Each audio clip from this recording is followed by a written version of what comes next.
Alors, on ne peut pas parler de système monétaire, de monnaie, de banque centrale sans parler des régimes monétaires et des interventions de change, donc les interventions sur les devises par les banques centrales.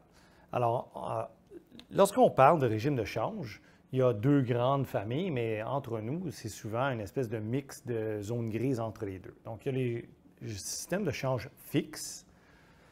Donc, les systèmes de change fixes sont des systèmes dans lesquels on donne la mission à la Banque centrale de garder le taux de change à un certain niveau. Okay? Donc, peu importe c'est quoi. Alors, dans ce système-là, vous avez la Banque centrale ici, okay? Et vous avez le marché d'échange ici. Marché d'échange. Communément parfois appelé le Forex, en anglais le Foreign Exchange Market. Okay? Donc, le marché d'échange. Et qui est un énorme marché. Et si la devise du pays a tendance à s'apprécier ici, donc la devise est très demandée, quelque chose comme ça, alors la Banque centrale va vendre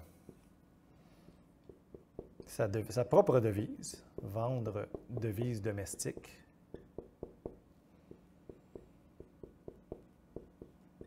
Donc elle vend la devise domestique. Pourquoi? Pour fournir de l'offre, pour empêcher une appréciation pour garder le taux de change fixe, c'est-à-dire au niveau qu'on a décidé, donc 2 $ canadiens par USD, 1 $ canadien par USD, etc.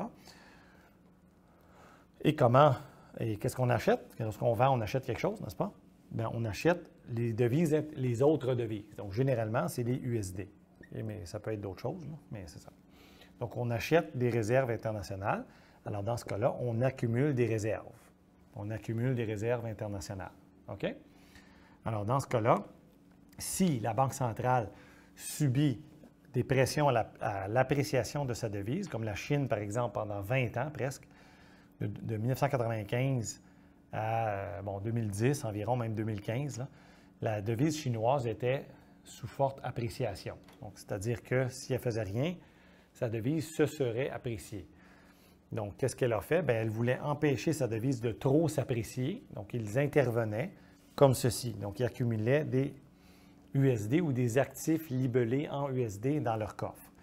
Donc, ça, c'est un régime qui, en fait, c'est une banque centrale qui intervient pour empêcher une appréciation de sa devise. Donc, ça peut être en régime de change fixe, mais même des systèmes en régime de change flexible qui laissent fluctuer leur devise peuvent faire des interventions comme ça, n'est-ce pas? C'est juste qu'en régime de change fixe, la Banque centrale n'a pas d'autonomie. Elle ne peut pas décider vraiment de ce qu'elle va faire. Elle doit défendre constamment sa devise. Donc, en régime de change fixe, l'indépendance et l'autonomie de la Banque centrale est très limitée. Elle doit seulement réagir pour défendre le taux de change fixé. Okay? Et évidemment, la logique inverse s'applique. Si la devise est sous pression vers la dépréciation, donc sans intervention, par exemple, la devise perdrait de la valeur, alors dans ce cas-là, la Banque centrale doit, acheter sa propre devise. Donc, elle doit acheter la devise domestique, acheter, et des actifs libellés dans sa devise. Donc, acheter sa devise domestique. Et donc, elle achète, elle enlève de circulation des actifs, des actifs de son pays. Et sa devise, ça raréfie, donc ça soutient la valeur. Et qu'est-ce qui arrive ici? Bien, elle paye avec des USD ou autres devises internationales. Et donc, elle se vide de ses réserves. Okay?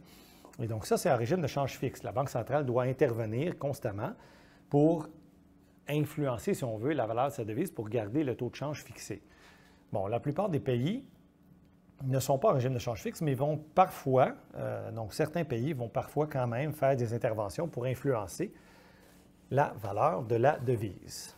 Maintenant, qu'est-ce qui arrive si un gouvernement fait un programme de relance? Donc, hausse de G et ou baisse de taxes, OK, gros, assez ambitieux, là, pour relancer l'activité économique.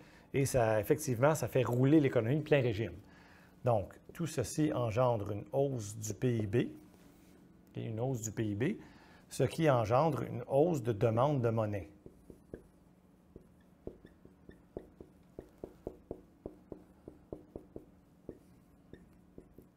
La demande de monnaie